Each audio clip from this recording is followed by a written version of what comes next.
هاي، معكم شيري من شيري بلاسم هير اند ميك اب. اليوم بدنا نتعلم. اول فيديو حنعمله هو عن البريد يلي هي الجدولة. عنا احنا كذا نوع من البريد، بس نحن اليوم حنبلش بنوع اسمه فرنش بريد. فرنش بريد يعني الجدولة الفرنسوية. فرنش بريد عنا احنا نوعين منها. عنا visible French braid يلي هي الفرنش بريد يلي منشوفها او الجدولة المبينة، وعنا invisible French braid يلي هي الجدولة يلي ما منشوفها. اول فيديو حنعمله هو عن visible French braid يلي هي الجدولة يلي مبينة، والفيديو الثاني بنعمل الجدولة invisible ونشوف شو الفرق بيناتهم. اول شي نحن بحاجة له هو مشط وربطة شعر. الشعر اول شي لازم يكون كتير مليس كلين، وراح حتى كمان لانه بس تجدلوا الشعر ما حتقدروا تتحركوا كتير منيح، لانه اذا تحركتوا شوي حتفلت الجدولة. انا بفضل انه الربطة تنحط باصبعكم. اولا يلي رح نعمله هو رح نقسم 3 اقسام من قدام. اول قسم لازم يكون بالنص يلي هو السنتر، تاني قسم لازم يكون هاي الميلة، وتالت قسم لازم يكون هيدي الميلة. كتير مهم انه نضل نمشط الشعر.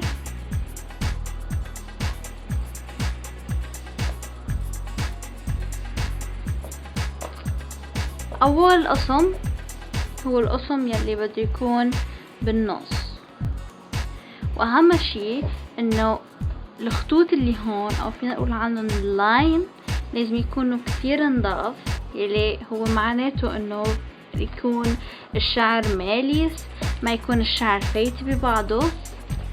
نفس الشي هون كمان ننتبه،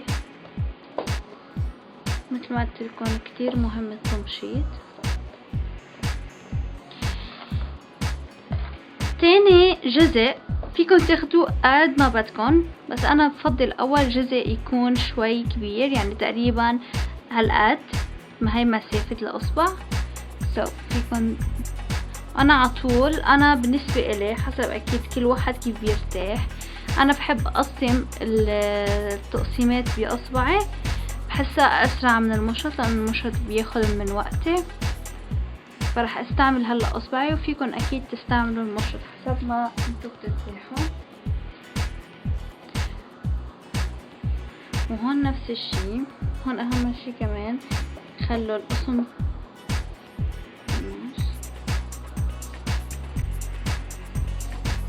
اكيد تمشطوهن منيح. عشان هيك عم بقولكن انه المهم كتير الشعر يكون ليس قبل ما نبلش، لحتى اللي بده يشتغل باصبعه يكون اسهل عليه. اوكي، راح نبلش. ميلة اللي عنا هون، هيدا القسم هو ميلة اليمين، وهيدا القسم هو ميلة الشمال.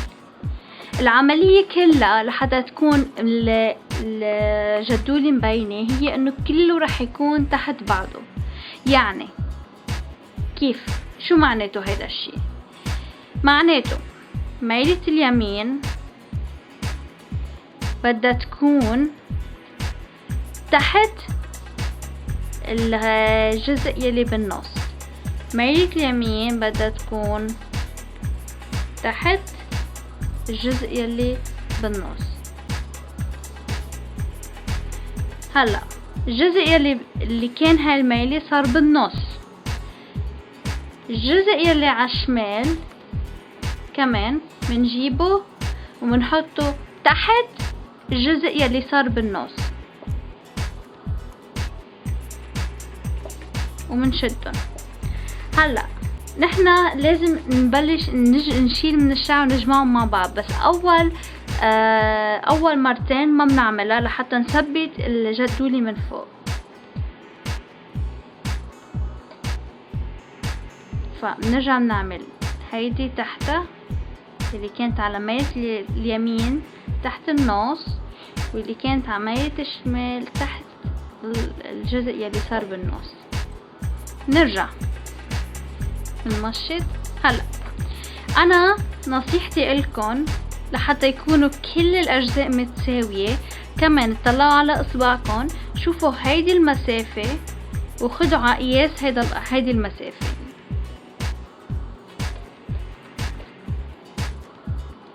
وبس تاخدوا زيدوها على منزيدها على الجزء اللي موجود على هاي الميلة اللي هي ميلة اليمين، حسب ما شايفين هيدا الجزء كله لازم يضل مشدود. نرجع من بعد ما نجمعهم منجيب هيدا الجزء منحطه تحت الجزء يلي بالنص. انتبهوا تضل انه الجدولة مبينة انه بنص الراس. وهاي الميلة كمان نفس الشي، بناخد مسافة هيدا الاصبع بنمشط هون، نجمعهم مع الجزء يلي كان عملية الشمال. من بعد ما نجمعهم بنحطهم تحت الجزء يلي بالنص، ومنكمل العملية على هذا الأساس.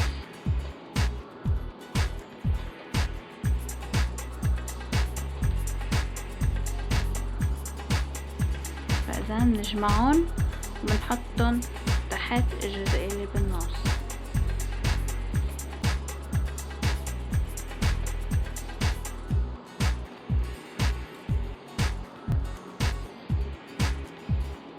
كمان نجمعهم ونحطهم تحت الجزء اللي بالنص، ونكمل على هيدا الأساس.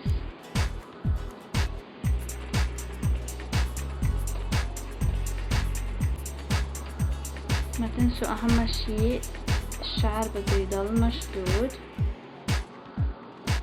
كمان نجمع نمشط نحطهم تحت الجزء اللي بالنص.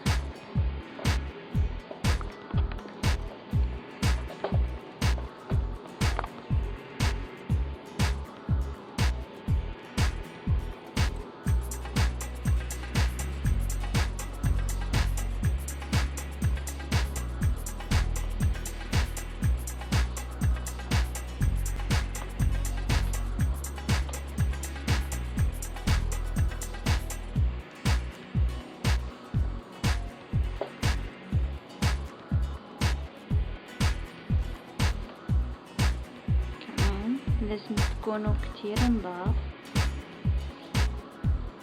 كتير مشدودة.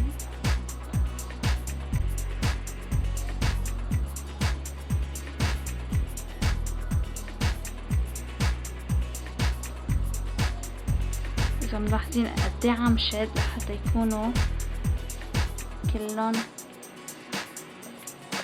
مشدودين، كلهم نضاف.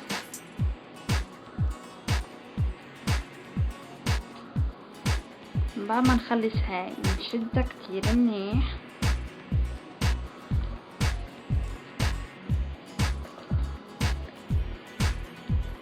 وبنكمل الجدولة.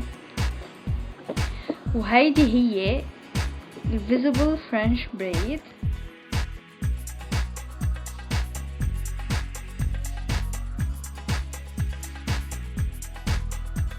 إذا عجبكم الفيديو اعملولي لايك and share، وحكون كتير مبسوطة إذا كتبتولي بالكومنت شو حابين تتعلموا. كمان فيكن تزوروا صفحتي على الفيسبوك الموجودة بالديسكريبشن. انتظروني بالفيديو اللي جاي. باي.